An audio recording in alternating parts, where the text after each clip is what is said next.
سلام.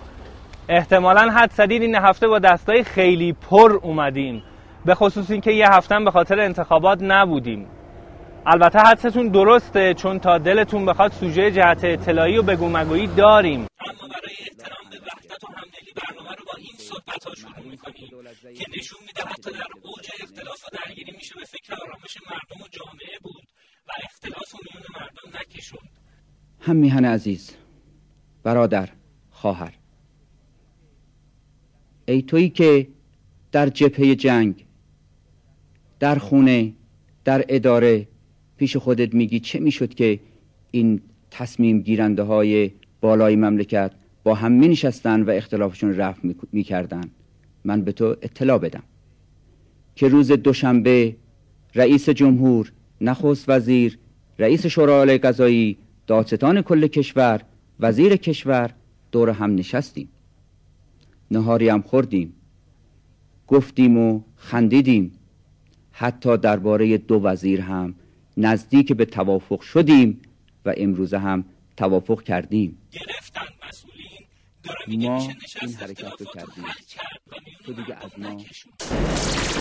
Je suis profondément attaché.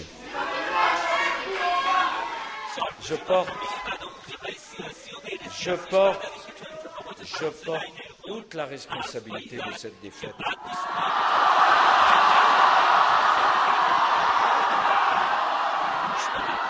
Je vais vous dire pourquoi.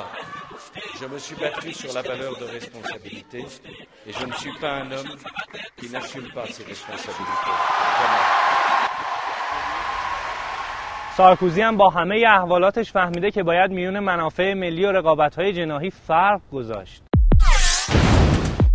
اینجا شوشتره، اینم پارک اصلی شهر. ظاهرا این گوسفندها پارکو کاملا تصاحب کردن و بیرون برو هم نیستن. تازه فقط گوسفند هم نیست، علاوه بر اون این احشام اشغالگر انتقاد پذیر هم نیستن و اینجوری از خجالت تصویر بردار ما در اومد. شاید این تمدید موضوع تا پایان ساعت 24 پنجشنبه شاید کمک کنه که اونهایی که توی چندین فرصت نکردن، به خصوص توی 2-3 روز اخیر، 1-2 روز اخیر فرصت نکردن یا امکان نداشتن که وارد سایت بشن، شاید این امکان فراهم بشه. مسلماً البته باید این موضوع همه جور چیزی توی خبر دیده بودیم، الا غیب شدن یه مسئول در استودیو، اونم چند دقیقه قبل از پخش خبر. احتمالاً بنده خدا از تلفن رئیسش خیلی ترسید. اگه میخواین تو این اوضاع احوال افزایش قیمت گاز به فکر کاهش هزینه‌هاتون باشین، پیشنهاد می‌کنیم به منطقه سدن رومشکان بیاین و از این گاز بدون کنترل بهره ببرید. به منطقه سدن رومشکان بیاین و از این گاز بدون کنترل بهره ببرید.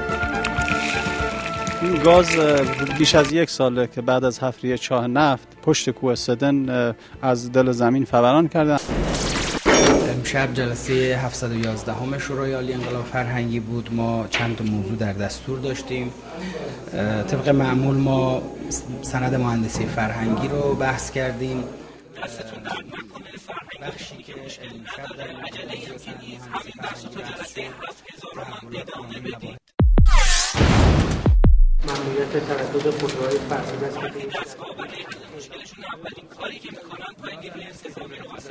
نیرو انتظام بخواد جلو کامیون خاکو بگیره، جلو نمیدونم ماشین آشغالو بگیره، جلوی کیو بگیره، جلوی مثلا قلیونو بگیره، جلوی سیگارو بگیره، کی به دزد برسه، به قول ایشون کی به مواد فروش برسه.